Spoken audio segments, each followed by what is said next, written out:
रहमानिर्रहीम।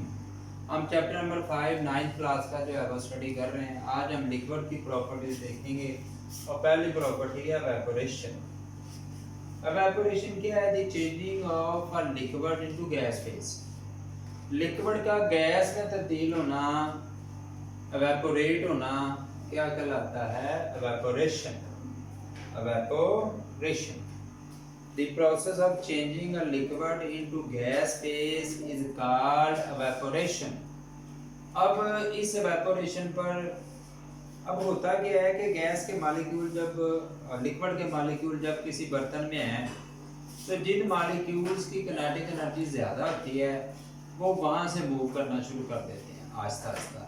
इस तरह ये मालिक्यूल मूव करते जाते हैं और गैस में तब्दील होते रहते हैं, जिसे हम एवेपोरेशन बोलते हैं। तो अब कौन कौन से फैक्टर्स हैं जो कि इस पर अफेक्ट करते हैं? तो फैक्टर्स की बात करते हैं। तो पहला फैक्टर जो है एवेपोरेशन का वो है सरफेस एरिया। Surface area.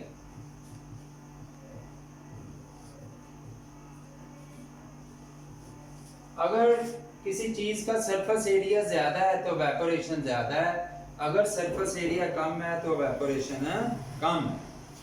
अगर सरफेस एरिया ज्यादा, if surface area is greater then evaporation is also greater, if surface area is less then evaporation is also less। तो सरफेस एरिया जो है वो ज्यादा होगा तो उसकी एवेपोरेशन ज्यादा होगी, कम होगा तो उसकी एवेपोरेशन कम होगी। अगर आपने चाय को ठंडा करना है तो क्या करते हैं? उसे सॉसर में या जो पिंच होती है, चाय के कप की जो प्लेट होती है उसमें पहले बुजुर्ग डालते थे तो उसका एरिया ज़्यादा हो जाता है, चाय जल्दी ठंडी हो जाती है तो वो इस तरह एवेपोरेट हो जाती है। इसी तरह अगर आपने कपड़े सुखाने हैं उसमें से पानी को निकालना है कि वो निकल जाए, वहाँ से एवेपोरेट हो जाए, तो जितने कपड़े ज़्यादा फैलाएंगे उतनी ज़्यादा कपड़े जल्दी खुश्क होंगे।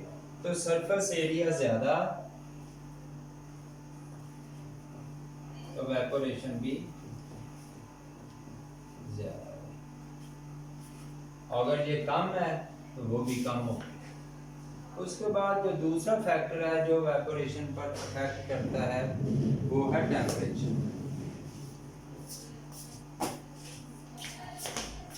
टेम्परेचर से गैस मॉलिक्यूल्स की किनेटिक एनर्जी क्या हो जाता है? बढ़ जाती है, और किनेटिक एनर्जी बढ़ने की वजह से एवेपोरेशन भी क्या हो जाती है? ज़्यादा हो जाती है। अगर टेम्परेचर कम है तो एवेपोरेशन कम है, अगर टेम्परेचर ज़्यादा है तो एवेपोरेशन ज़्यादा है, क्योंकि ज़्यादा टेम्परेचर पर जो गैस के मॉलिक्यूल्स हैं उनकी किनेटिक एनर्जी बढ़ जाती है, उनकी स्पीड ज़्यादा हो जाती है और वो तेज़ी के साथ वहाँ से मूव करते हैं। तो वेट क्लॉथ्स जो होते हैं वो गर्मियों में जल्दी खुश्क होते हैं या सर्दियों में? यकीनन गर्मियों में ज़्यादा खुश्क होते हैं क्योंकि टेम्परेचर ज़्यादा होता है, एवेपोरेशन का प्रोसेस ज़्यादा होता है और कपड़े जल्दी खुश्क हो जाते हैं। तीसरा पॉइंट है हमारे पास जो फैक्टर है इसका वो है इंटरमॉलिक्यूलर फोर्सेस। Intermolecular forces.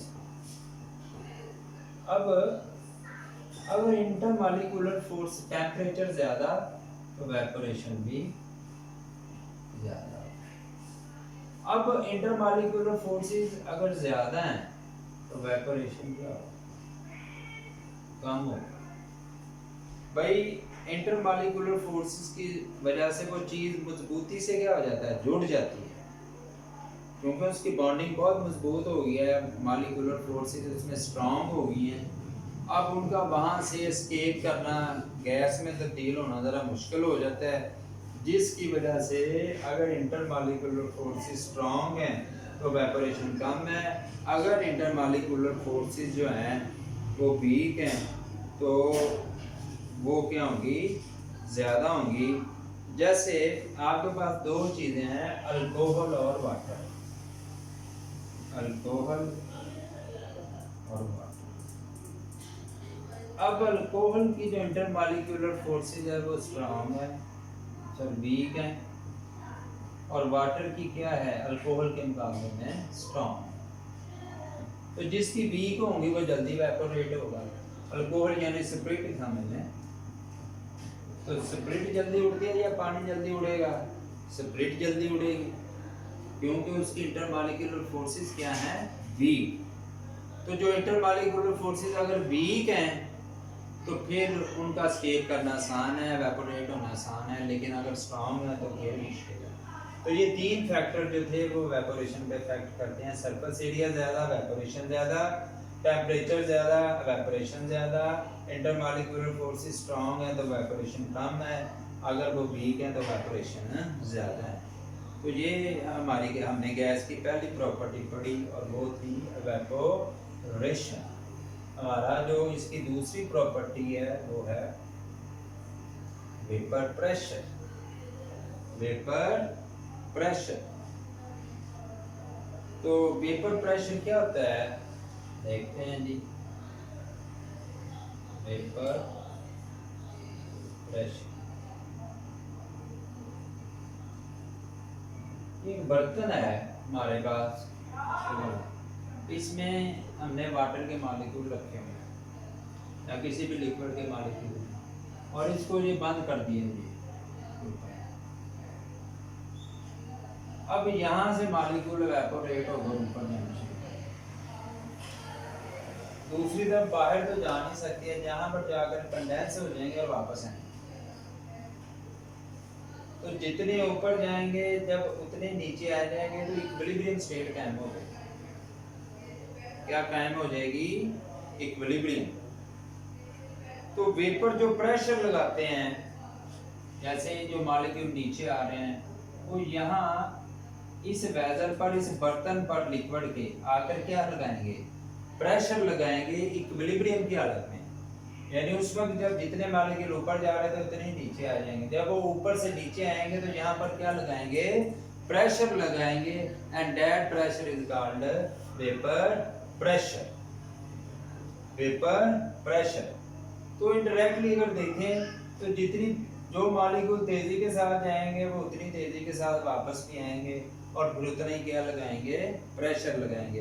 तो the pressure exerted by the vapours of a liquid at equilibrium on the surface of the liquid।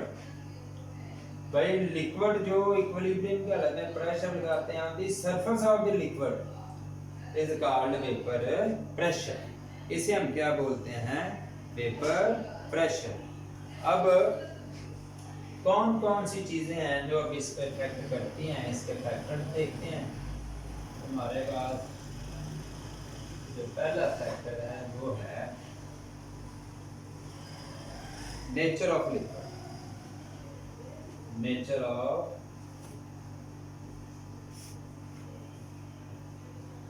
Liquid.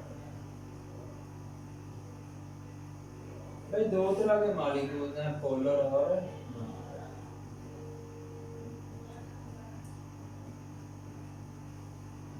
अब पोलर जो होते हैं उनमें स्ट्रॉन्ग फोर्सेस होती हैं, उनका स्केप करना मुश्किल है।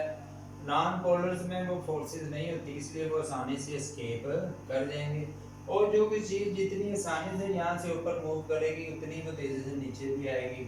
तो नॉन पोलर का पेपर प्रेशर जो होगा वो ज़्यादा होगा किसके मुकाबले में? पोलर के मुकाबले, क्योंकि पोलर की फोर्सेस ज़्यादा हैं और नॉन पोलर की कम है। तो नॉन पोलर आसानी से इवेपोरेट करेंगे, फिर तेजी से आएंगे, और इक्विलिब्रियम की हालत में वो जो प्रेशर लगाएंगे मॉलिक्यूल वो वेपर प्रेशर होता है। तो नॉन पोलर का वेपर प्रेशर ज़्यादा होगा और पोलर का वेपर प्रेशर क्या होगा? कम होगा। जैसे हमारे पास दो चीज़ें हैं, अल्कोहल और वाटर। अल्कोहल और वाटर, फिर आसानी के लिए लिख देता हूँ सेपरेट। अब ये पोलर है, ये क्या है? नॉन पोलर है। इनका वेपर्स में जाना और वापस तेजी से आना जो है ये ज्यादा प्रेशर लगाएगा बनिस्बत वाटर के। तो अल्कोहल जो है या सेपरेट जो है इसका वेपर प्रेशर ज्यादा होगा और वाटर का वेपर प्रेशर क्या होगा? कम होगा। उसके बाद है दूसरी प्रॉपर्टी हमारी साइज ऑफ मॉलिक्यूल्स।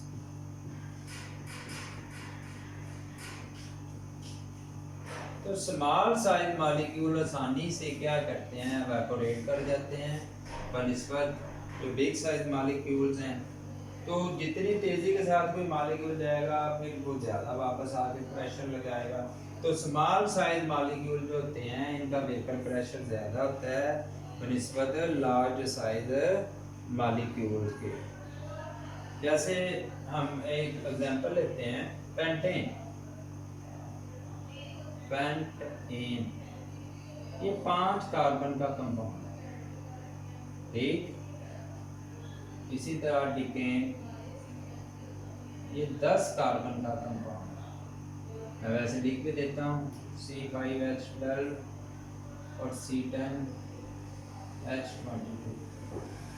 तो इसका मैस क्या है, इसका साइज छोटा है सर, ये 5 कार्बन है, ये 10 कार्बन की चेन है। तो ये पेंटेन जो है ये ज़्यादा वेपर प्रेशर लगाएगा और डिकेन जो है वो कम प्रेशर लगाएगा, क्योंकि इसमें 10 कार्बन के एटम है, इसकी बड़ी चेन बनेगी, साइज डबल हो जाएगा, जबकि पेंटेन जो है वो ज़्यादा प्रेशर लगाएगा। तो स्मॉल साइज मॉलिक्यूल का वेपर प्रेशर ज़्यादा होगा किसकी बनिस्बत लार्ज साइज मॉलिक्यूल के। और तीसरा फैक्टर जो है वो है टेम्परेचर। अगर टेम्परेचर ज्यादा है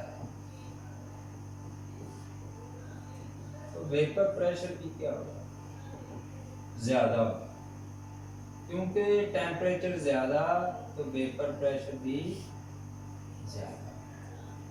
भाई ज़्यादा टेम्परेचर पर उनकी काइनेटिक एनर्जी बढ़ जाएगी, तेज़ी से मॉलिक्यूल एवेपोरेट होंगे, फिर तेज़ी से आकर प्रेशर लगाएंगे।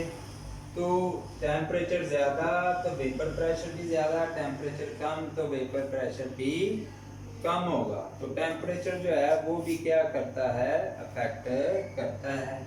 इस तरह ये 3 फैक्टर अफेक्ट करते हैं। तो जो नॉन पोलर होते हैं उनका वेपर प्रेशर ज़्यादा होता है पोलर की बनिस्बत। इसी तरह जो हमने 2 एग्जांपल दी थी पेंटेन और डिकेन, ये 5 कार्बन वाली है, ये 10 कार्बन वाली है। तो इसका साइज छोटा है तो इसका वेपर प्रेशर ज़्यादा होगा, और टेम्परेचर ज़्यादा है तो इसका वेपर प्रेशर भी ज़्यादा होगा। तो ये थे जनाब अली हमने 2 प्रॉपर्टीज डिस्कस की। पहली हमने प्रॉपर्टी डिस्कस की थी ये वेपर प्रेशर, इससे पहले की एवेपोरेशन। तो मैं उम्मीद करता हूँ कि आपको समझ आया।